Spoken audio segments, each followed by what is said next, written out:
Hi, my name is Winsley, and welcome to my video diving into a couple things related to Primal Fury, which is the third expansion for Age of Wonders 4. They did a dev stream on Thursday where they played the game for 2 hours, and I got a lot of screenshots from that in this document that we're going to take a look at. But there's also a couple details from the Steam page that they didn't discuss in the stream, and there's also some other things that they had mentioned on Discord, like the bingo card that I wanted to cover here. So this is just kind of like a comprehensive, did you see all this interesting information that they posted in the first week after the announcement for Primal Fury coming out on February 27th. So just like I've done with previous gameplay streams by the devs, I have went through and taken a lot of screenshots of a lot of the interesting numbers and mechanics, and I will put some timestamps below. So if you want to jump to any particular topic or discussion, you can do that. I'll be posting these images on my video thread on the official Age of Wonders 4 form. And official disclaimer, we are looking at screenshots from relatively early versions of Age of Wonders 4, and a lot of these numbers are likely going to change potentially before Primal Fury comes out, and a lot of them are likely to change quite a bit afterwards. We still have another big expansion planned after Primal Fury, one that they announced on their roadmap called Eldritch Realms, I believe. So we're probably going to see a lot of these numbers change a little bit before then, and potentially after that as well.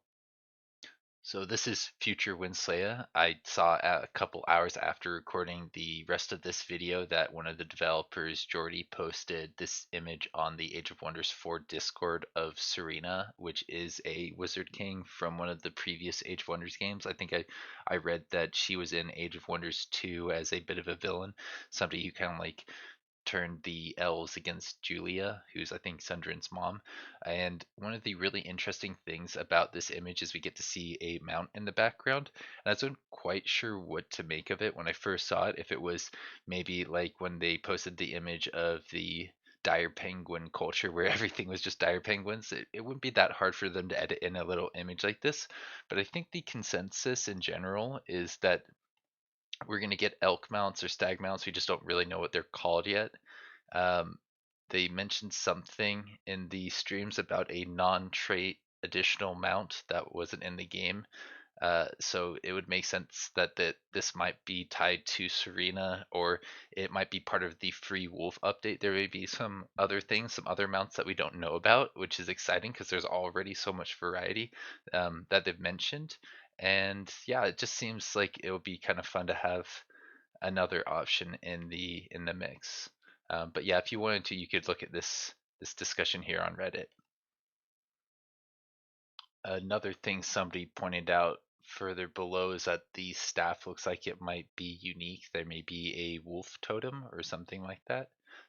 So I think we're ready to jump into what I actually have up here on screen. Before we get into like some of the stuff they covered right at the beginning, I wanted to show you some really interesting stuff that they mentioned about halfway through the stream, or showed off a little bit halfway through the stream. This Necrotize ability is actually something that is a that's coming in the free wolf update. They've changed Necromancy quite significantly, and this is something you get access to very early on. You can make it so that you can get decaying zombies on the battlefield, I think within the first 5 or so turns. So basically, if you put this on an enemy, it gives them the infected tag, and you don't have to kill the enemy with the spell. When that enemy does die, they will turn into a decaying zombie, and if they die on their own turn, something interesting happened in the stream where they didn't have their actions. Usually something like this will spawn in with actions, so if you can kill an enemy and then get actions to attack another enemy, this is a very efficient use of action points, and I'm really excited to play more with the necromancy changes coming and the free wolf update coming out at the same time as Primal Fury. Next thing I have here was something else that was really interesting that they didn't get to until like the second half of the stream, or maybe right towards the end. They showed off how Misfortune has been significantly changed. Now it's a plus 15% fumble chance, which reduces your damage potential. It takes regular hits and turns them into grazes, and turns grazes into misses. And now it also causes 8 damage, 8 physical damage when fumbling. So that's just like a little bit of something extra on top of Misfortune to kind of account for the fact that critical chance is really good, and Misfortune just kind of countering critical chance wasn't quite enough. Um, when you think about it, getting a crit really does swing the battle quite significantly, whereas getting a fumble, yeah, it's good to reduce the damage output, but it's not as good as taking out an enemy and taking away their action points for the rest of the battle. The next thing I want to talk about was actually something that they had at the very beginning of the stream, which was all these spirit animals. They showed off what they basically look like. We got the Primal Serpent right there. It looks amazing. We have the Primal Sabertooth, also looks amazing. I think I took these screenshots before they changed the graphics so that these would become more detailed. They look a little bit blurry right now. Um, Compared to these other ones. Like I believe this one of the Sylvan Wolf was taken after they changed the graphics, and you can see the I forget what it's called, but it's like little markings, little tattoos on the animals are much clearer, a lot brighter, and they just look like really cool units. If we zoom in here, we can actually see a little bit more about each of these guys. I think they all should have pass through because they're kind of like ethereal units, right? They are, I believe, potentially all Demolisher. This one looks like he is definitely Demolisher, low maintenance. They get this Serpent Primal connection, which I am not sure what that does off the top of my head. I know the spider one will make it so that you get Frenzy on attack, and I think it mentions it here in the um, dev diary. Right. So did I say dev diary earlier? Yeah, we've got some details from the dev diary. This says that they can build farms, they can inflict blind. So that's probably something that's just associated with that guy's main attack. He probably inflicts blind through that. Whereas the Sabertooth has something called Fiery Wake. So I think they probably leave fire wherever they pass so they can burn down floral stuff, which is interesting because this expansion has added the ability for your units to consume flora, which means you can get rid of poison, um, or the thing that causes you to bleed, or the thing that gives you, I think, fumble chance is like a mush from a mushroom, and you can get crit chance from something like that as well. I think there's like lucky clovers. So just at a glance, that's what I'm noticing from the Primal Sabertooth. They both have 4 armor, 2 resistance, and this one has no extra resistance from any damage type. They're kind of more physical based, whereas this one has resistance to fire damage. So it kind of makes sense when you compare them at a glance. And when you compare them to the other things that come alongside them, there's also an economic side to all of these spirit animals. So I think we can now move on to. Oh wait, no, we didn't talk about the pounce. This guy has a pounce ability. That's pretty interesting because when we go to the Sabertooth here, I don't think it mentions anything about that. The Sabertooth will make it so that you get additional fire damage on one nearby enemy. I wonder if that's actually applied on their main attack because I think when we saw the spider attack, they got the frenzy ability. I'm very excited to see more about it. A lot of this is going to be speculation because they didn't hover over every last little detail, like the melee strikes and this pounce ability in the stream. They only had so much time to show off all these cool details. One thing I'm noticing about all of these is they all have 80 health, 4 armor, 2 resistance, and sometimes a extra bit of um, resistance relating to a specific damage channel. This one has spirit resistance. They also have Demolisher, which is like the Serpent. I don't think the Sabertooth has that Demolisher ability. I wonder why. This one does. This guy has Demolisher. Maybe you just need to scroll down because it does seem like all the other ones have Demolisher except for potentially the Spider here. Yeah, I think the spider does a lot of damage with its attack against tier ones. It's able to kill one when it does get summoned in just one go. The unit had no damage and it was instantly deleted. So it's a pretty powerful thing to try and summon in. I don't want to get ahead of ourselves too much. Let's talk a little bit more about what else we see here relating to these guys. So it looks like the Primal Wolf does a little bit more damage with its melee strike. They benefit, I think, from pack tactics. If we go to the Sylvan Wolf over here, I believe it mentions that, yeah, they get extra damage for adjacent ally to the target. So if you just surround enemies, you can do some pretty interesting things with the wolf. I can't wait to play more around with that. That might be one of the first builds that I try. I think not Planetfall, Primal Fury is really shaping out to be potentially my favorite expansion for Age of Wonders 4. There's a lot of really cool stuff in here. The variety just it blows my mind, and I think it's going to be really fun to see what other people try out in multiplayer before a meta emerges. I'm excited to try the Eagle mounts with the Crow leader, and I don't know. Small mammoths sound pretty cool too. Which brings us to mammoths, right? I don't think there's anything else to talk about with the wolf. He has something from Wolf Primal Connection that we can't quite see here. Kind of like how this guy has a Mammoth Primal Connection. He also gets Juggernaut, which I think allows you to destroy things, right? I'll get back to this part in the document because I think somebody mentioned that since this guy gets Juggernaut, uh, that allows him to crush non-fortified obstacles. I just wanted to find that in my notes because I remember seeing somebody mention that at one point, and that is a pretty big point. Demolisher, I think, just makes it easier to destroy things like obstacles. I think you get extra damage to it. You get a glacial stomp and a charge strike, which is awesome. I think I'm going to be using these a lot because you get uh, the ability to freeze people on top of all of this. I don't know if the glacial stomp can freeze people, but I assume it is an AoE that potentially can freeze people, and that sounds amazing if you can combine that with maybe, I don't know, a frost dragon. Yeah, the boon effect is +4 frost damage and a 30% chance to freeze target. I have to assume that only applies on the charge strike, but still, that's a pretty good chance to freeze because charge strikes being a single action attack might have a little bit more than that expected 30%. I'm not too sure how that would actually interact now because they're changing the way repeating attacks and single action attacks work with certain modifiers, with certain boons. I think it's a higher percentage chance to apply the boon if you only have a single attack to do it. Now, if we look here on the Primal Crow, they have lightning damage with a relatively low damage output compared to everything else. Yeah, like the Charge Strike, I think is less than 3 repeating attacks, but you don't need to be staying next to your opponent to get there. You do have 40 movement points compared to this guy's 48, and this one's 32, and this one's 40. Interesting, the Sabertooth has less movement than is the Serpent.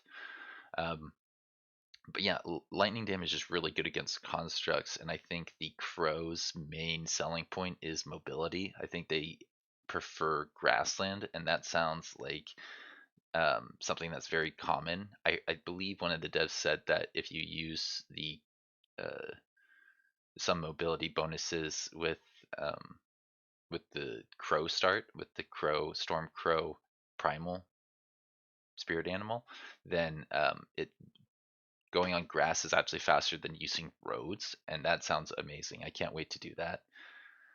After that, we have, I think, the second to last primal animal, if you uh, don't count the spider yet. We have the primal crocodile, also sometimes referred to as the Mire crocodile, and the desert sometimes calling it a bog crocodile. I don't know why that's not appropriate. I guess bog might be toilet in some languages. It can inflict disease, which is really good because I believe you can make your guys immune to disease by the was it the it's just a status effect immunity diseased on this unit, and that comes from I think the crocodile primal connection. Not seeing much else here other than it does seem to have one of the higher damage outputs for a melee strike, and that that's pretty good. The spider has also 14 blight damage. I think blight is considered one of the weaker damage channels, so that might be why they gave them slightly more damage. I'm not too sure off the top of my mind. And the spider was giving lifesteal. So yeah, if you want to look at more of the details here, I think there's a couple of things that we didn't quite get to. Yeah, immunity to disease is a pretty big deal. Being built on Arctic is okay, but I think Arctic can be like research, maybe conduits more easily. So you're probably going to be using that to get lots of research. I'm not too sure how I would want to play Mass. I got to play around with the. I got to play the game to actually figure that out. Trail of Mist says that at the end of the turn you create a mist on the unit's hex. I think that was something that I wanted to talk about later on here. Let's move on to um, our next few screenshots, which show off the cities. We get to see one with I think the spider on top on the left, and then one with the crocodile on top on the right. This one's from the Steam page. The one on the right is from the Steam page, and this one on the left is from the stream. So each of the spirit animals gets their own unique totem at the top of the culture cities, and that's I think really cool. It's really thematic. I like that the color matches the colors that are associated with each of the animals too. So now that we've talked a little bit about that, I think we can go over what it actually says when you're choosing Primal at the beginning of the game. This says you'll get structures with food, income, and you'll be able to alter terrain to your favored terrain. So the spider was able to turn things into mushroom forests using its special location that spawns near it. And I think I talked about that after going over the new units. Now, if we look on the right screenshot, we'll see that you've got the different affinity choices that pair up with Primal. You can have nature plus any of the others, including nature. That's a possibility here. And that was something that a lot of people were thinking was a joke when it came to the bingo card that Jordy posted.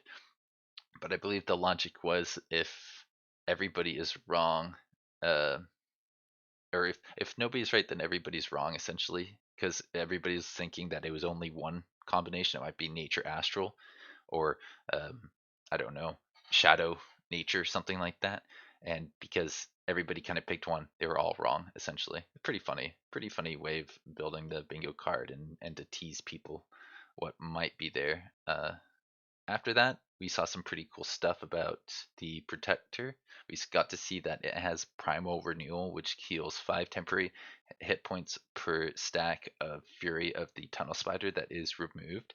You get Fury of the Tunnel Spider from attacking other units, I believe. A single action attack, I think, gives 2 charges, whereas I think a single action attack builds 1 charge, and then they get consumed once you get up to 5 of these stacks, and you start getting a new benefit on top of things. That might be the frenzy that you get for the tunnel spider. I think it mentioned something about frenzy with the spider, right?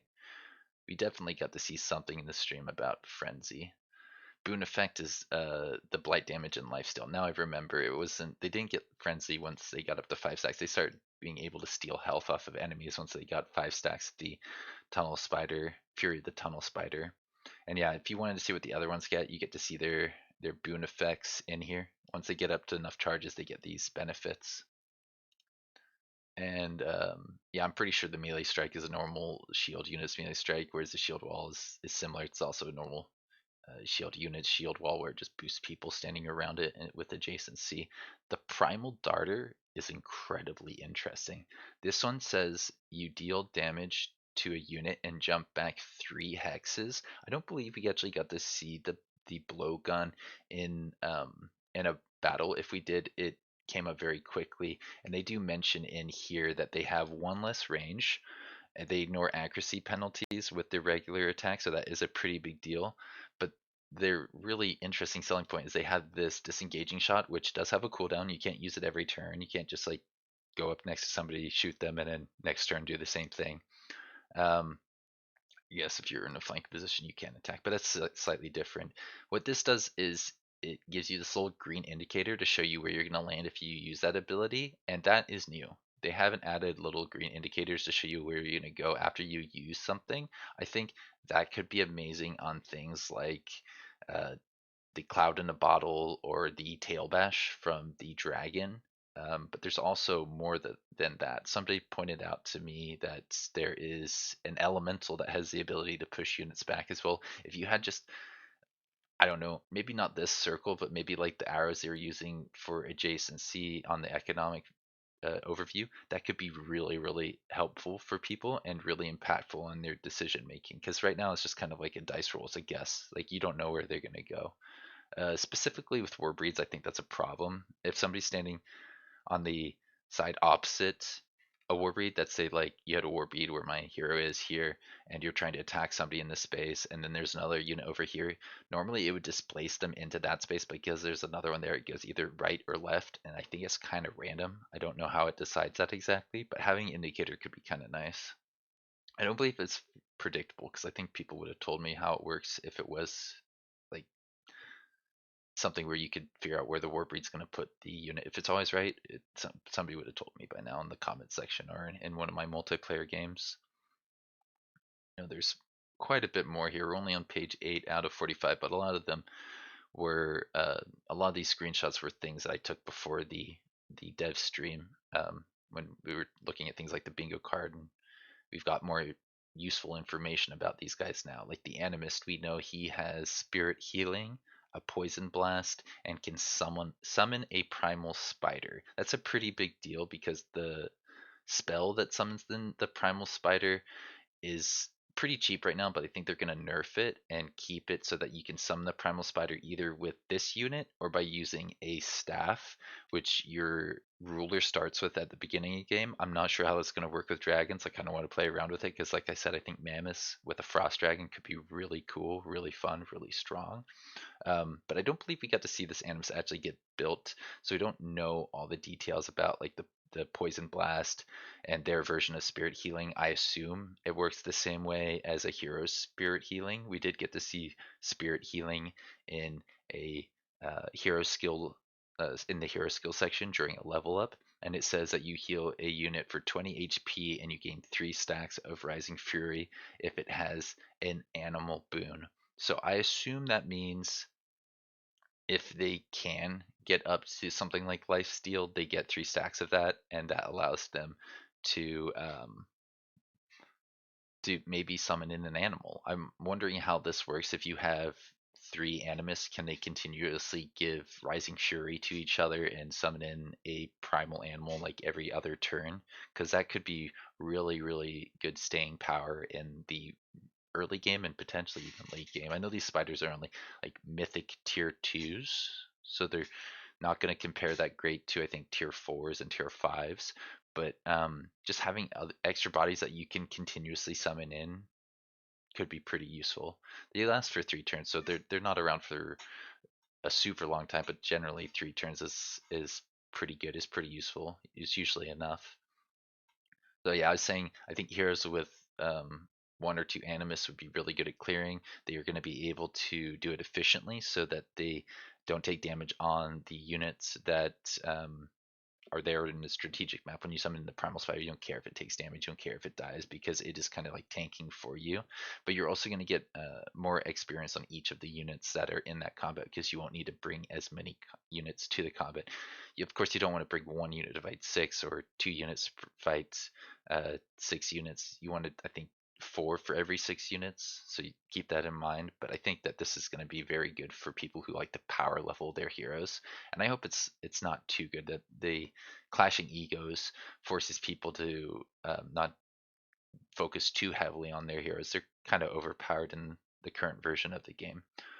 Right here we get to see that the hero can summon in a primal spider for a full action at range 1. It would be right adjacent to the hero. I think that's pretty reasonable. I think one thing about the spell is you can kind of cast it anywhere on the combat, and then they can get behind somebody and attack for this much damage. They have, it looks like lifesteal and poison just right from the get-go. I believe that's what we saw in the stream. But yeah, let's go back to here. We get to see that when summoned on favored terrain, you get Frenzy. So you would get Frenzy if you're in like Mushroom Forest, I think, for the spider. And if you have 1 stack of Fury of the Tunnel Spider, then you can use this basically. I don't know if that means you need to get up to the ability to lifesteal, if it's just like 1 out of the 5 stacks that would give you lifesteal is required in order to summon in a primal spider. Seems like you'd be able to get that pretty early if that's all it required. But yeah, the best way to get it is through this spell. It's relatively cheap, only 10 mana, only 25 casting points. I mean, that is more than Necrotize and Ancestral Harmony, but it's just incredibly useful. Like I said, keeps damage off of your other guys, allows you to get more experience potentially from each fight onto your heroes. Um, and I think we can move on from here to, well, it says non-vital. That's one thing I didn't see. Yeah, if he's the only unit remaining, I think the fight's over. That's good. I hadn't seen that earlier until just now. If we wanted to look at the T3 Primal unit, they do mention it briefly in here. They also mention the Charger here. You can, if you want to check out their unit, their skills, um, or rather their general damage output and what they can do here. It says like you can do a attack that hits 3 adjacent enemies with this unit, and then this one can jump in and do a melee strike. He's like a mix of a polearm and a um, charge unit, which is awesome. It reminds me a lot of Planetfall. You had I think the Oathbound who had the ability to jump in and just kind of do a bunch on in one turn. If you had a few of them, you could just easily get a very powerful and overwhelming first strike or alpha strike that would lead to just, yeah, basically being combat will be in your favor unless they bring exactly what they need to counter you. Totemic Frenzy says when army leader units in the army gain spider primal connection. I think this can allow you to give elementals the ability to get things like lifesteal and maybe even cave walk so that they can keep up with your other guys. If I'm remembering correctly, I think they were talking about getting this so that their other units could keep up with their racial units that had the ability to move underground very efficiently. It may be that it just allows them to get lifesteal or potentially frenzy. I think frenzy is something that you get for, whoops, close that. Frenzy is something that you get for uh, from the spider as well. There's also this spell that you start with. This says heals 15 temporary hit points if Fury of the Tiny Spider is active. Heal twice that amount. I don't think that consumes your Fury of the Tunneling Spider, so you could probably get some unit that's pretty low on health, an extra 30 HP just from this alone. And if you have a Protector, then you could probably consume some of those charges. I think maybe get another 25 HP on one turn, so you could potentially heal Protector something like 50 points um, using a relatively cheap spell, only 5 mana and 10 casting points. It was pretty cool when they showed off that outposts can actually get some income from the spirit animal's favorite terrain. I know this is kind of grainy and hard to see what's happening here, but essentially what it's saying is this outpost is getting gold from the gold mine wherever it is on here. Or no, I think that's actually the upkeep, isn't it? And then there's a little bit of knowledge coming from the fact that it is in a mushroom forest. So your outposts actually get a little bit extra economic benefit if you are taking one of the spirit animal starts. Excuse me, just had a hiccup there or burp. So yeah, I think that that's not going to be great on the mammoth who gets production because outposts don't use production, and then there is the other animals that use food. I think there's one that likes food. This is gold, so gold is good, and draft is not good. And let's see, gold, yeah, good. Production, not good. Mana is good. Food would be not good. So like the crocodile, mammoth, and the wolf are the ones that don't really benefit from the economic side of outposts, but the other ones do. Going back to here, we get to see that temples, they give you 15 stability. And well, I think the province gives you 15 stability, and then you can build a temple that gives you mana and allows you to terraform things into mushroom forests or into your favored terrain. I think all the spirit animals get access to a type of temple, and the temple in your city costs 130 production and 50 gold. It's relatively expensive compared to some of the starting buildings, so they didn't get it immediately, but I think getting it relatively early on is good because it allows you to get a lot of adjacency bonuses.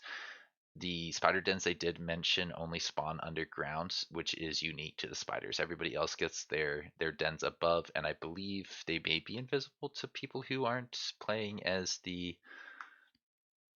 a primal uh, culture. Essentially, I'm not sure if people who are different spirit animal can even see other people's spirit animals, but I think that would be kind of, that could be something people take advantage of and just go right for the other player because this spawned I think adjacent to the capital, so if you can see right where somebody's capital is through the fog of war, that's a pretty big benefit.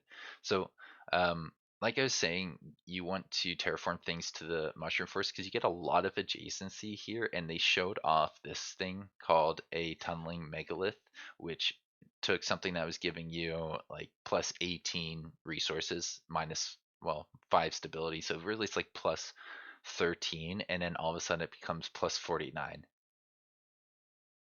That's like a 300% increase. That's 4 times better. That's an amazing special province, and that's a lot of knowledge. I think if you can combine that with maybe Hermit Kingdom, anything that really boosts your general income knowledge, will just take this and make it ridiculous. I think spiders may be the meta um, way to get knowledge, and knowledge is really, really useful. A lot of people will rush knowledge out so that they can get to better tomes and better units. So as long as the map's not too small, that works out most of the time. There's also, I think, some other things that relate to the mushroom building. Like this herbalist, I think, may get similar benefits. It looks like it's getting benefits from terrain outside of the borders of the city, which was not what I remembered from Herbalist. I thought Herbalist needed benefits from things that are inside the city. I think that, yeah, like this tunneling megalith, they talked about how things don't need to be attached to the city. The first in the top left, that's not in a city, but it's still giving the benefit. I think that's part of why this is such a big increase. Um, so yeah, you can, if we look in here, I should have really cropped this in and so we could see it more easily from far away.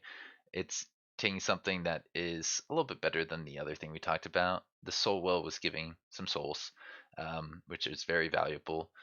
And yeah, oh, it even says the change here: plus 15 food, plus 5 mana, and minus 5 souls. So if souls are as valuable as these other things, this is definitely a benefit. But I might argue souls are more valuable; that you need them more based on certain strategies. Like if you want to get a lot of skeletons or use a lot of the necromancy spells, you're going to need a decent soul income, and maybe that you get that from just attacking things. Maybe you get it passively from your buildings.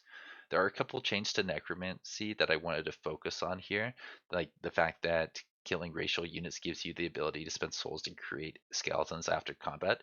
What's really interesting is they keep their like template, their racial traits that they had in life. So like this polearm, they can consume flora, whereas this archer can use corpse eating. And that comes from the fact that the elven reavers had corpse eating, and the honored, or no, hooved primals, they had consumed floral.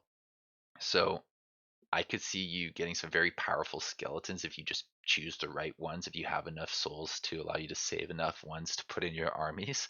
Uh, and if you have like really powerful NPC factions on the map, you can use that to get some really cool stuff. I think they had gold touched on a lot of the enemies that they fought and killed, so they were able to get, I think, +2 resistance from gold touched.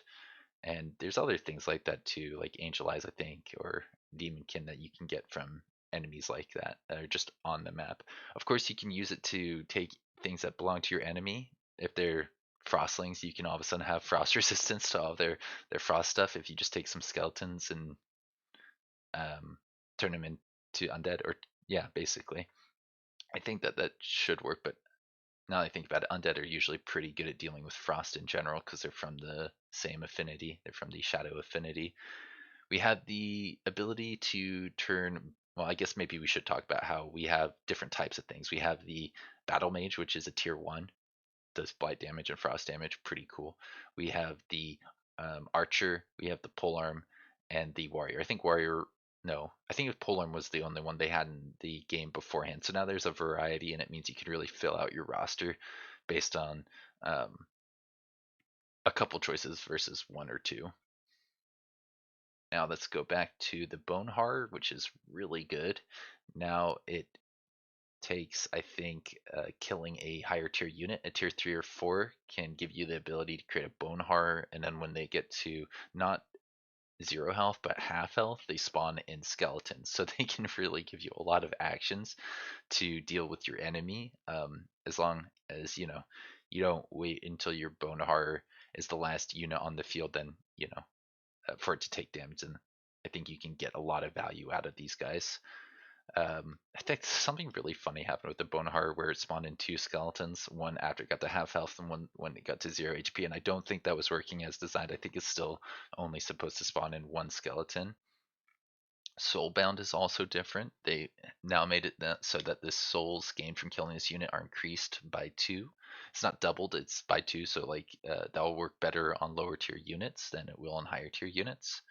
When the unit dies, they have a 30% chance to become a decaying zombie under the opponent's control until the end of combat. The fact that it's 30% chance means that you can't rely on this triggering all the time, but I still think I'm going to use this against enemy players as much as possible because when that does trigger, it will swing the fight in a quite significant direction. It'll take one of their enemies that had actions and turn it into one of my guys who has actions to make it so they have less actions they can deal with my other guys with. It's kind of like tanking, but also does quite a bit of damage on the side. Decaying means that the enemy can't be healed, so placing that on a hero can make it so that they can't just deal with the chip damage that you put on them last turn unless they dispel the decaying, which can be kind of a pain to do. There are a couple things that dispel all negative things, but if it just dispels one, you can't choose which status effects actually gets dispelled. So Overflow, I think, used to be mana.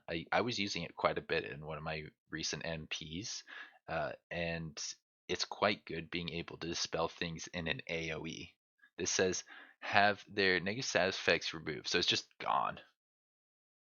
Like I say, not all of the status effects do that to all status effects, specifically just the negative ones too.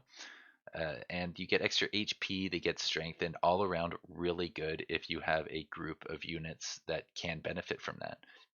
Like just 3 is enough that can really change a battle. If you have 3 stunned units or even 2 stunned units, using this to unstun them can be much better than summoning in something like a Living Vine. Living Vines are kind of cool if you can get them next to a Battle Mage or an Archer. You can now summon Corrupted Souls from this tome. Oh right, yeah, Tome of Souls. I think it used to be in Necromancy. So you can get them, I think, potentially earlier. I'm trying to remember if they used to be a tier 2. I think they used to be in a tier 2 position, but things kind of shifted around and I like that. It's going to change the meta progression and the tomes that people typically pick. Now we have Seeker Arrows in this tome with the Zephyr Archer, Wind Ranger, and the Abducting Cyclone. I think that just made this tome a lot better. I really liked Abducting Cyclone. I don't think a lot of people are using it, but being able to bring an enemy closer to you so you can pick up something valuable before the fight really gets started, it's not insignificant. It's quite significant. So after that, we have Tome of Fey Mists. You can get the ability to do Lingering Mists for 3 turns. And when that happens, target province will make it so that there is universal camouflage. Basically, everybody's invisible there unless you're adjacent to them. There's -4 vision range, and every turn during combat, various mist clouds appear, which I think have something to do with evasion. I think it's harder to shoot things that are standing in mist clouds. It's kind of like standing in bushes when it obscures things. In here it says, yeah, clinging mist will happen when you're in mist, right? It counters marked. It makes it so that targeting an enemy that has the mist on them will um, will make it so they're 20% harder to hit. This can stack up to 3 times. Right, and this happens if you end your turn in the mist. It doesn't matter if you pass it matters if you end your turn there. After that, we have heals 10 temporary HP, gain a stack of Clinging Mist for 2 turns, gain a random status effect. So I think a lot of the things in here are about giving random status effects and just building up strength over time. That's pretty cool. This is a thing you can put on support units. They get the Fey Blessing as a free action. So that's kind of like consuming a corpse. It's going to be something that a lot of people like because you can just do it to um, deal with damage on one unit from a couple units and then have your support actually do something else with their turn. I think this next one says just a little bit more about the Clinging Mists. Fey Guile is kind of covered here in the bottom left hand corner. That's coming from, I think, Fey Touched. Fey Touch gives Fey Guile, which makes it so that basically units that are obscured or in miss have something with a positive status effect. Oh, I meant to write down more about what actually happens here. Yeah, so random, this is actually, I wrote it down.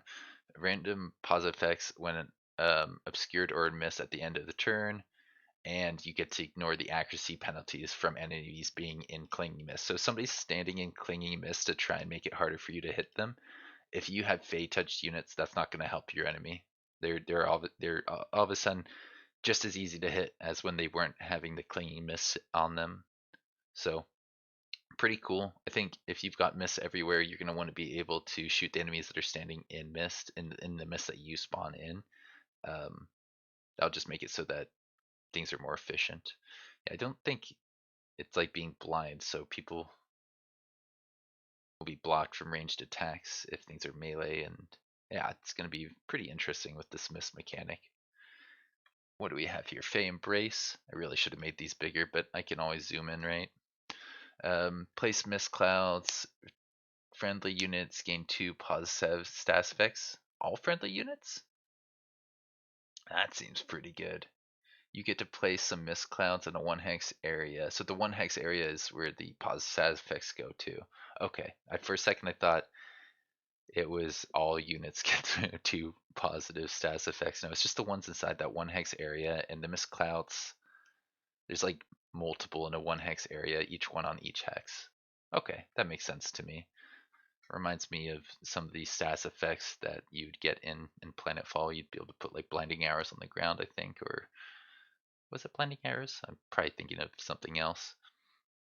Fey Water Pond will make it so that you can have mists in your own domain, and you'll have extra mana from Adjacent Forester. It counts um, as a conduit. I think the idea is it's kind of like spreading the terrain of your favorite terrain as a spirit animal. You can do this just to make everything's misty, to do some terraforming. Generally, I love terraforming in games like this, so I think that's awesome.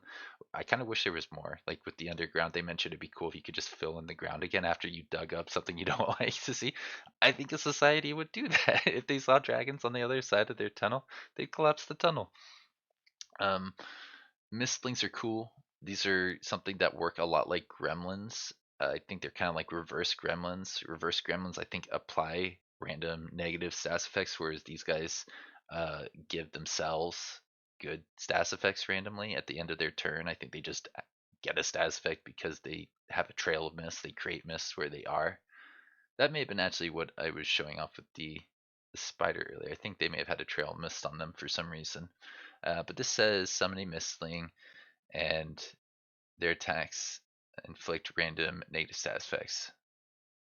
Ah, that does sound like a gremlin, doesn't it? That's what I remember from gremlins. Their Misty Strike is a single action, strikes a target unit, and then teleports them back 3 hexes. That makes them very good skirmishers. They can come forward, do a lot of damage. 26 damage on a single action attack is quite a lot. And then they work a little bit like um, the darters. I think it was the primal darters could jump back 3 hexes as well. I have to assume there's an indicator like there is on the disengaging shot for the Misty Strike as well. Fey Trick says deal damage to target with a 90% chance of inflicting a random negative status effect. So here it says trail leads them getting a random status effect every turn. Yeah, at the end of this they get a cloud on them, and I think the Fey Guile just says when you end your turn in a mist, then you get a you get a status effect. They are tricksters, indeed. They do look a little bit like tricksters. Interesting. The other one has 100% accuracy. This one's 90% accuracy, range 4. So you actually have a pretty decent range attack on these units as well. They just don't disengage after their range attack. Probably would use the melee more often than not. Depends a little bit on the enemy. I saw somewhere in the Discord people are saying these screenshots basically confirm the fact that items are now kind of like the item forge things. They're randomly generated using item forge tags. I believe the Pyromancer's Fork was something that wasn't in the game beforehand. Neither was the Frostbitten Spark Collar, or you could make them, but it wasn't something that would generate from clearing out a site. And that I think is going to make clearing the items that you get from clearing sites actually generally better, because like you look here, this one has the ability to freeze things. That's a great bow. I don't think there is a bow like that you could just pick up without crafting it beforehand. If there was, I missed out. Um, we also have some other things in here. Once again, these things are things I don't remember seeing beforehand. There was the faction bio, which they mentioned right at the beginning, but I put it here at the bottom because I find it less interesting than other things. It was a feature that I heavily requested when I found out that you couldn't edit your biography. Um, when Age of Wonders 4 came out, I thought it was kind of silly that you had all this customization, but that was kind of limited there. And it's nice to see that they've opened that up to you. It's probably just something that they were getting around to. They didn't make time for it at first. So we have a couple, what are these called? Uh, Civics, something like that. Options at the beginning of the game. These are society traits, aren't they? Mounted Masters makes it so that additional units become cavalry. You can't use any of the exotic mounts, but you can get access to um, a lot more units on mounted for I think one less point if you take this. You don't get the benefits like extra HP from Dire Bear mounts or the webbing ability from Dread Spider mounts, but you do get the ability to move around the map relatively efficiently for I think one less point than Athletics. It might be good. I don't know if I'm gonna like it as much as not hooved primals as Druidic terraformers or the there's one more, wasn't there? There was the Eagle mounts. I think I put Eagle mounts further down. Those are going to be a 4 cost, and they are going to make it so that additional units become cavalry and rulers start with Eagle mounts. So I'm not sure if the other cavalry units, the things that aren't usually cavalry that become cavalry, like I don't know, shield units will be on horses, or if they're going to be on eagle mounts. If they're on eagle mounts, this sounds really good. This sounds like really, really good, and I want to try it with the crow, who gets extra mobility anyways. Um, just to have like everybody on flying creatures. It might be silly. It might not actually be the optimal way to play it, but I want to try it out at least a few times. They didn't actually show off Druidic Transformers in stream. I think they just showed off that it exists, so I'm excited to see more about that when they do get around to it. There is a new adaptation, Desolate adaptation, that gives you the ability to like live in ashlands essentially. You can build farms there. And one interesting thing about adaptations that they mentioned earlier that I don't believe I've said yet is they can't combine with the primal culture. If you're going to be taking a spirit animal, then that's your way to basically adapt the map. You're not going to get access to these at the same time. It says incompatible with Arctics, desert, swamp adaptation, and underground. It's also incompatible with the culture choices, I believe. That's what they said. I can't confirm that with 100% certainty, but that's what I remember hearing. Yeah, this is just another screenshot of Mounted Masters showing off the points that it costs. It's only 2 points there. Lupine and Goatkin got new traits. We now have Pack Hunter, which gives you plus 20% damage per friendly unit next to the target. That's different than how it used to be. It used to be allies with Pack Hunter would give you extra damage. So now you can't just have your archers stand together and shoot an enemy that's far away from you. You need at least a single one forward, but that's not too hard to do. It's just I think less abusable was the way they phrased it. Um, we also have Consume Flora, which I mentioned earlier. That's another new trait. That's something that comes naturally with the Goatkin, or it's like the default setting with the Goatkin. And I believe those are the two that they showed off. There may be more, but we probably would have seen them when they were scrolling around here. Elephant mounts give you extra HP, the Juggernaut ability, and Mammoth mounts give you extra damage, extra HP, and yeah, you get your ruler on a Mammoth mount. Random traits was another interesting thing they showed off right at the very beginning. You can make it so that the traits in here in the realm setup just fill themselves in um, based on what's open. You can put a couple and then and just say randomize the rest, and it does that for you with this icon, just kind of taking up one of them. Got one of the empty ones, and I'm thinking I would like to play around with that in some multiplayers. The thing is some maps really are painful to play on with their settings, and I'm not sure if everybody would be open to that kind of chaos. I think it would be cool if, for like the first MP after Primal Fury, we had everybody pick a primal culture and we did the random realm setup, but I'd have to see how other people feel about that idea before committing to it. There may have been some other details in here, right? The shrines of smiting are different. This is just saying that you get a Savage Strike on the Mammoths. Not entirely sure what that is from that screenshot, but I think it just allows them to get extra damage, maybe. Um, hmm. Yeah, I forget if that was ever shown at this point now. So it just says something here about Juggernauts. I had, this was all stuff that I did before the stream because I was like, oh, what is that weapon? It looks interesting. It's for like riding around on a mount and attacking with. We have the survey. So if you haven't done the survey yet, oh wait, I just saw the survey's closed now, so you can't participate in the survey. But I love that they were asking people their opinion about the game in general. I think that's awesome. I'm not sure how many of these are true, but I know Stag Mounts was false. Um, Hero changes, well, they seem kind of different. Bounties, I think, is something that they hinted at. That's coming up in other things. I don't think there is a Centaur form, which makes me very sad. I really hope they make it, given that they've made a Naga form, which makes it so that basically mounts are disabled and you don't have legs. I don't see why you can't add more legs. Like that sounds great. If it sounds like it'd work pretty much the same way, but maybe that's just me being naive. Wolf form, serpent form. Serpent form's kind of like the Naga form or transformation or enchantment, whatever they're calling it. I'm not too sure. And Serena returns. I think that might be it, basically. Serena was somebody from previous Age of Wonders games, so I think some people were expecting to see her soon.